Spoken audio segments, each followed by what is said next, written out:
আসসালামু আলাইকুম সবাইকে। অপরাধী ভালোবাসা গল্পের ৩৭ নাম্বার পার্ট। তো বেশি কথা না বলে চলুন গল্প শুরু করা যাক। বিকেলবেলা চারপাশটা একটু শান্ত হয়েছে, রোদের তাপ কমেছে। বটতলার সরু পথ ধরে হেঁটে আসছে সুঠাম দেহের এক পুরুষ, গায়ের শার্ট লেগে আছে দেহে, খটখট শব্দ করে এগিয়ে আসছে চৌধুরী বাড়ির নিকট। এবার আর চোখে বটতলার দিকে তাকিয়ে দেখলো হাসান সাথে দাদার কিছু আত্মীয় মিলে আলাপ আলোচনায় ব্যস্ত। অন্য দৃষ্টি সরিয়ে হাঁটা ধরলো বাড়িতে ঢুকতেই চৌধুরী বাড়ির পেছনে পুকুরে পাড়ে নিষাদের গলার শব্দ ভেসে এলো। অন্য কপালে গভীর ভাঁজ ফেলে এগিয়ে যেতে চাইলেও গেল না। পকেট থেকে ফোন বের করে নিশার নাম্বারে কল লাগালো। খানিকক্ষণ পর নিশা কল রিসিভ করতেই অর্ণ বলল, কোথায় তুই? নিশা বলল, পুকুরে এসেছি ভাইয়া। অর্ণ বলল, কে কে আছে ওখানে? নিশা বলল, কায়নাত, নিধি আপু আর তোমার 2টা কাজিন। অর্ণ বলল, পুকুরে কোনো মেয়ে নেমেছে? নিশা বলল, কায়নাত নেমেছে শুধু, বাড়ির বাচ্চাগুলো খেলার সময় ওর গায়ে বালি ছুড়ে দিয়েছিল। অর্ণ কল কেটে এগিয়ে গেল পুকুরের দিকে। তবুও পুকুরের কাছে যাওয়ার আগে আর চোখে দেখে নিল কোনো মেয়ে আসলেই নেমেছে কিনা। কায়নাত পুকুরের সিঁড়িতে নেমে সাবান দিয়ে ডলে ডলে শরীর পরিষ্কার করছে। গায়ের কাতানের গোলাপি শাড়ি দেহে আষ্টে পিষ্টে লেগে আছে। অর্ণ পুকুরের নিকট এগিয়ে এসে নিশার পেছনে দাঁড়ালো।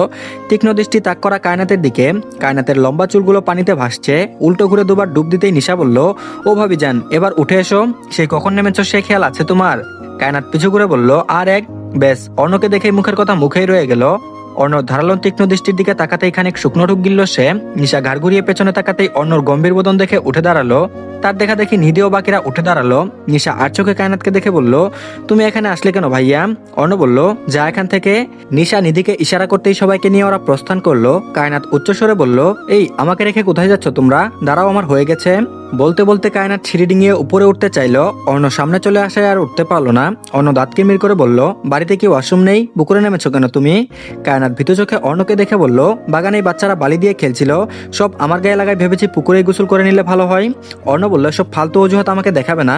ভুলে যেও না, বাড়িতে অনেক মানুষ আছে, তাদের সামনে ভেজা গায়ে ঘরে যাবে কি করে? কায়নাত মুখ বাঁকিয়ে সিঁড়ির উপরে শুকনো কাপড় দেখিয়ে বলল, আপনার মতো মাথা মোটা নাকি? চোখ দিয়ে দেখুন ওটা কি।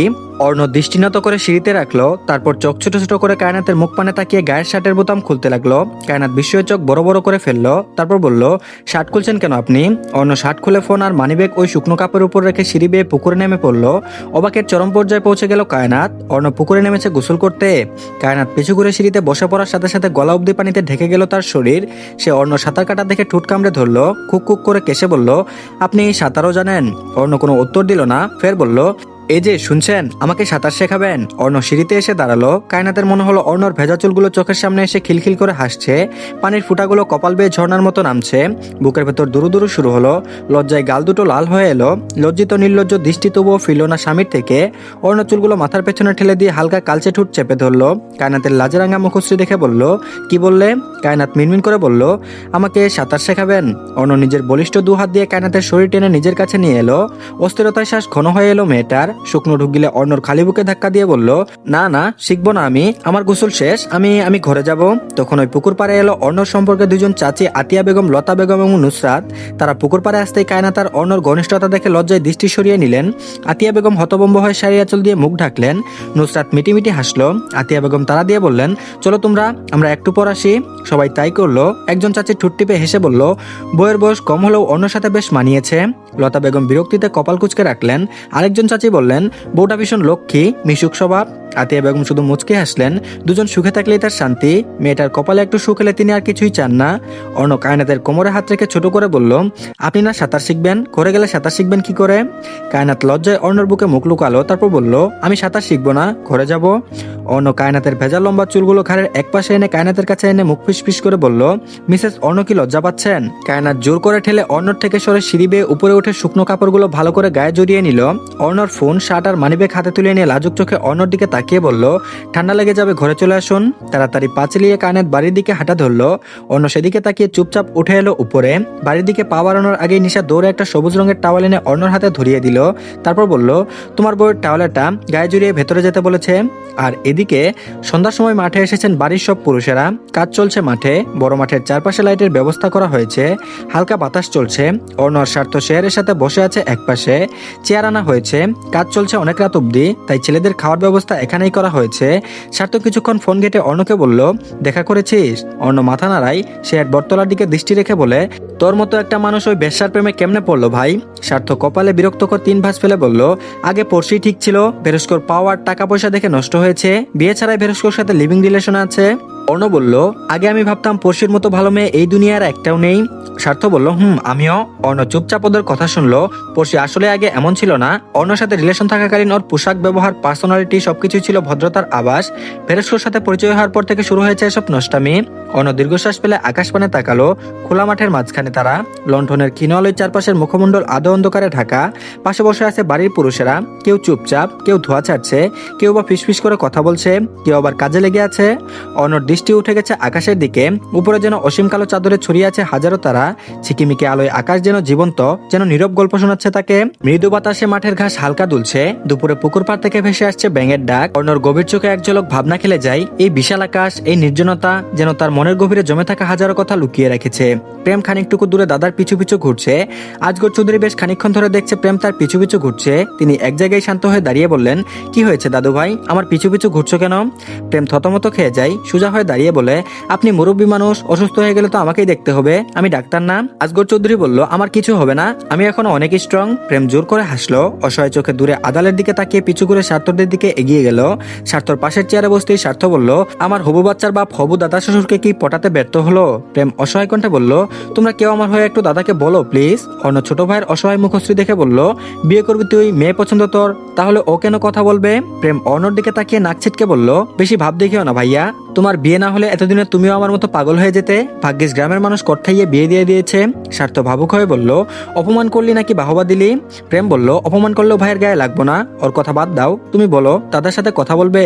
স্বার্থ বলল, তুই কি পাগল, তোর হয়ে আমি কথা বলবো কেন?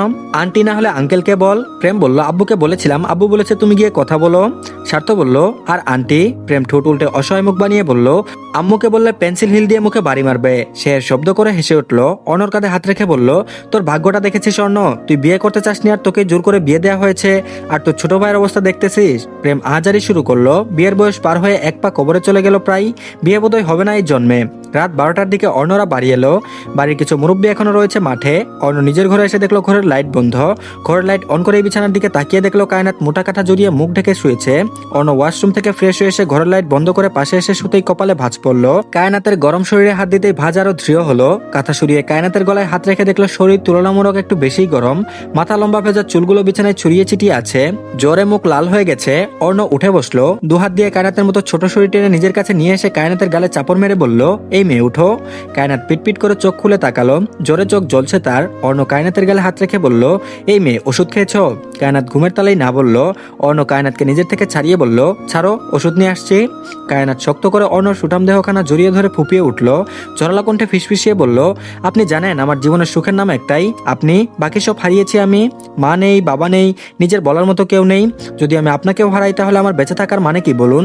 আপনি না থাকলে আমি কার কাছে ফিরবো? কার বুকে মাথা রেখে বলবো আমাকে ভালোবাসুন, ভালোবাসা দিয়ে মুড়িয়ে রাখুন? অন্য শরীর অবশ্যই এলো। কায়নাত ঝাপটে জড়িয়ে ধরে রেখেছে দুর্বল শরীর নিয়ে। মনে হচ্ছে অন্যর বুকের ভেতর ঢুকে যেতে যাচ্ছে, যেন অন্য চাইলেও তাকে আলাদা করতে পারছে না। অন্য কায়নাতকে জোর করে নিজের থেকে ছাড়িয়ে ওষুধ খাইয়ে দিল। কায়নাত বিছানায় শুতে অন্য পাশে গিয়ে বসলো। কায়নাতের ভেজা চুলগুলো একপাশে সরিয়ে রেখে কিছুক্ষণ মাথায় হাত বুলিয়ে দিল। গম্ভীর চোখ রেখে মেয়েটার মুখের দিকে তাকিয়ে রইল কিছুক্ষণ। দীর্ঘশ্বাস ফেলে কায়নাতের পাশে শুয়ে কায়নাতকে জড়িয়ে ধরলো। অন্য কায়নাতের ভেজা চুলে নাক ডলে ফিসফিস করে কি যেন বলল। কায়নাতের গরম উষ্ণতাপে গুটিয়ে নিল নিজেকে। স্বামীর বুকে মাথা রেখে চুপটি মেরে শুয়ে রইল বিড়াল ছানার নেই। গভীর রাত পেরিয়ে ভোর সকালের দেখা মিলেছে। আজ হাসানের গায়ে হলুদ। বাড়ির মহিলারা কাজে ব্যস্ত।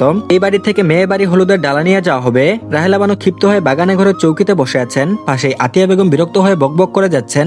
শেষে আর সইতে না পেরে বললেন, আপা আপনি এবার একটু বেশি বাড়াবাড়ি করছেন। বাড়িতে এত মানুষ থাকতে আপনার কায়নাতকে কেন লাগবে?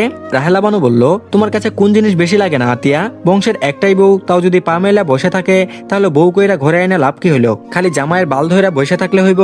বাড়ির মানুষ কি কয়, কাজ কাম রাইখা ঘরে খিল দিয়া শুয়ে আছে।